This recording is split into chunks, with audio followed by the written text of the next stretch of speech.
Se les consideraba deshonrosos entre los hombres, y en la mayoría de los países eran vilipendiados y obligados a vivir en los márgenes de la sociedad, bien lejos de los principales ciudadanos. No es sorpresa que la vocación de los verdugos medievales esté entre los trabajos más indeseables de la Edad Media, junto con el recolector de sanguijuelas y el granjero de gong.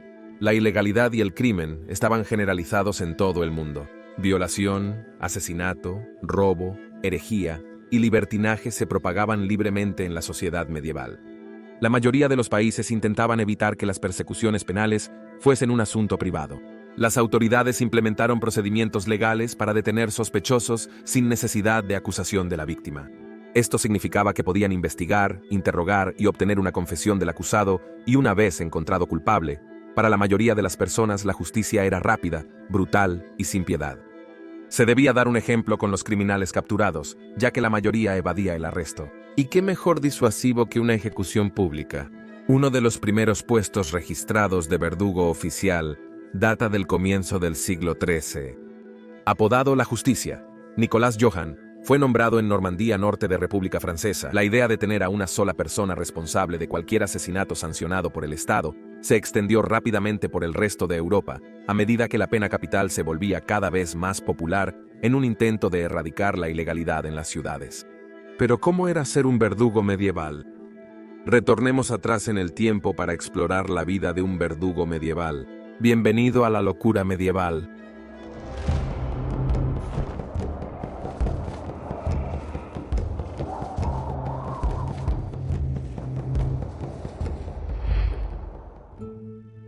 Es un trabajo sucio, pero alguien tiene que hacerlo. Fue Guillermo el Conquistador quien reintrodujo la decapitación en Reino Unido como una forma oficial de ejecución. Condenado por traición por su participación en la revuelta de los condes, Walef, conde de Northumbria, fue decapitado con una espada en mayo de 1076 en la colina de St. Hill cerca de Winchester, pero la mayoría de las decapitaciones tuvieron lugar en la capital, en la Torre de Londres y en Torre Colina justo fuera de las murallas, porque era la principal prisión para traidores de alta cuna.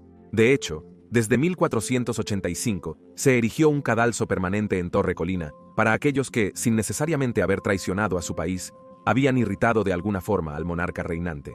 Para los plebeyos declarados culpables de alta traición, el castigo era mucho menos digno y mucho más brutal. Los hombres y mujeres de baja cuna eran respectivamente ahorcados y desmembrados, y quemados en la hoguera. Básicamente, había dos formas de decapitación, por hacha o espada. De todos modos, se le vendaba los ojos al prisionero para evitar que viera el arma amenazante y se estremeciera o moviera en el momento crucial. La ejecución con hacha implicaba el uso de un bloque de madera, usualmente diseñado para acomodar el cuello. El prisionero se arrodillaría y se inclinaría para que su cuello y cabeza reposaran en el bloque, en posición hacia abajo. Con el cuello prominente, había un mejor ángulo para el golpe del hacha. En Reino Unido, el hacha tradicional del leñador solía tener una hoja de 50 cm, 25 cm de ancho y un mango de 1.5 metros. Con la espada, se hacía arrodillar a la persona, o si eran particularmente bajos, se podía hacer mientras estaban de pie.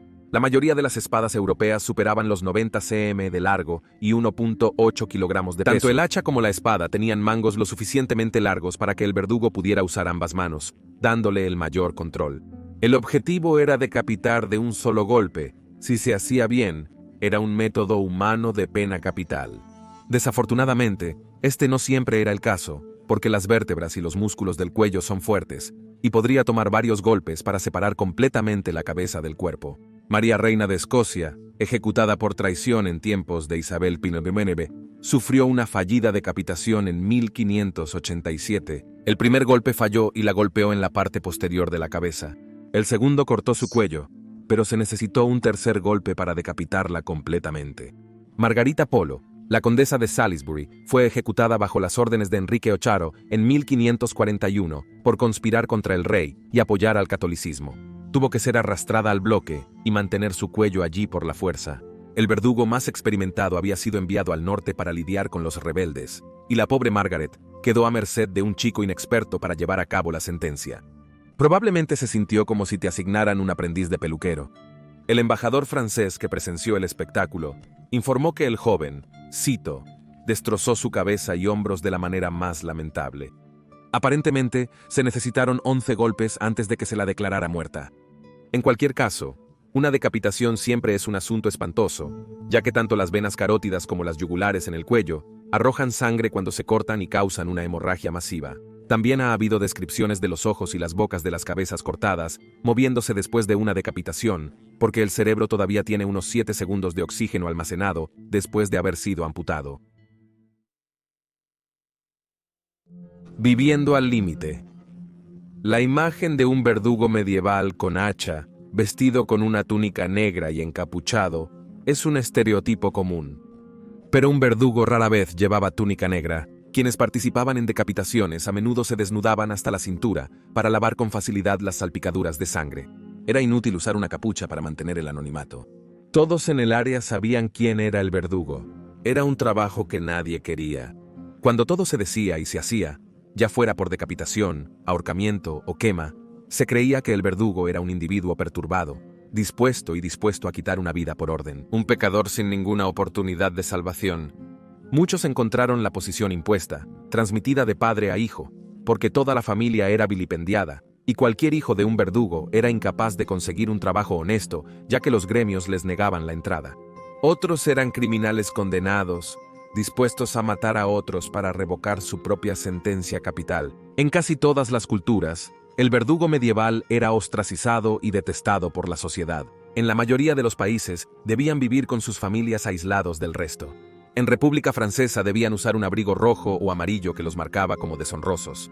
Se les daba su propia mesa en posadas y casas públicas donde nadie más se sentaba, y tenían su propia jarra, ya que nadie quería ser contaminado por algo que ellos hubieran tocado.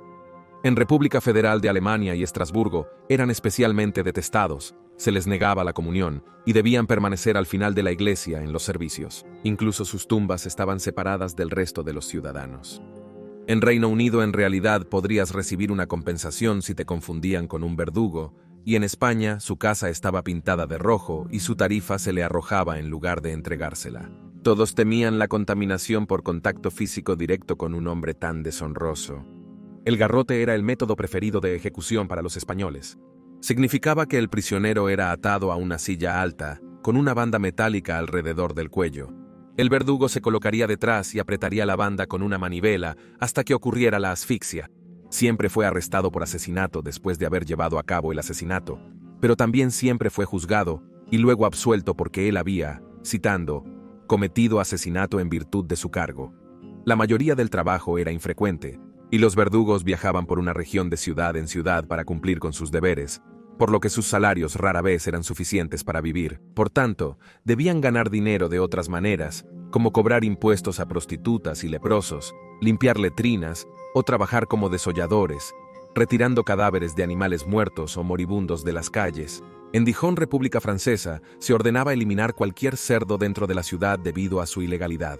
De hecho, se les asignaban cualquier otro trabajo que pudiera ser esencial, pero también eran denigrados dentro de la sociedad porque eran sucios o se consideraban degradantes. Sin embargo, había algunas ventajas. En París, se permitía al verdugo tomar una porción de cada carga de grano que llegaba al mercado, pero tenía que usar algún tipo de utensilio para recoger el grano y no se le permitía tocarlo con las manos desnudas por miedo a que lo contaminara. También tenían derecho a todas las propiedades dejadas por la persona condenada. Se esperaba que un verdugo llevara a cabo su trabajo de manera profesional por miedo a ser acusado de cruel o incompetente. El fracaso en lograr una decapitación exitosa, como tomar más de 3 golpes de hacha o espada, podría tener consecuencias graves. Se sabe que espectadores insatisfechos han atacado a un verdugo ineficiente. Si sobrevivía al asalto, sería económicamente castigado con la pérdida de su tarifa, e incluso podría enfrentar prisión o ser removido de su posición. Para los delitos violentos que se cometían abiertamente, como el asesinato, el castigo típico era. Pero para los delitos que se consideraban más traicioneros, astutos y engañosos, como el robo y la traición, el castigo a menudo sería el ahorcamiento. Las autoridades podrían decidir qué tipo de ahorcamiento era apropiado para el delito. ¿Debería usarse una cuerda o una cadena? ¿Debe el prisionero ser ahorcado, desmembrado y cortejado? ¿Cuánto tiempo debería exponerse el cuerpo en la horca y dejarse pudrir como ejemplo para que todos lo vean?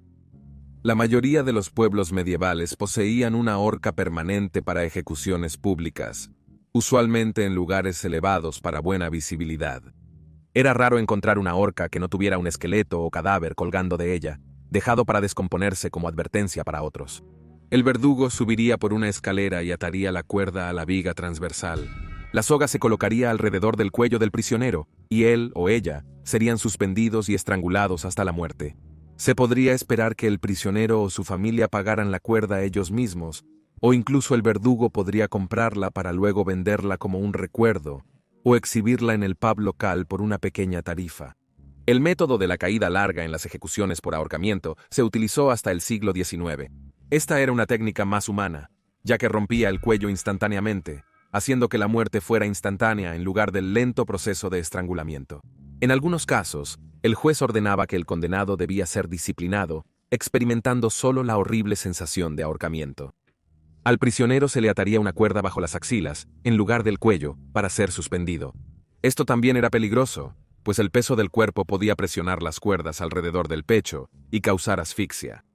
Se descubrió que muchos murieron tras ser cortados como castigo. Un negocio sucio. Para protegerse de ser acusado de asesinato, el verdugo siempre presentaba su orden, una licencia que le permitía ejecutar la sentencia de muerte. Hoy en día, podemos encontrar lo indeseable que la ocupación de un verdugo fuera tan despreciada. Quitarle la vida a otra persona, sin importar cuán vil o pecadora pueda ser, siempre parecerá aborrecible. Siendo un marginado de la sociedad, el verdugo no tendría más opción todos los trabajos degradantes que nadie más estaba dispuesto a hacer.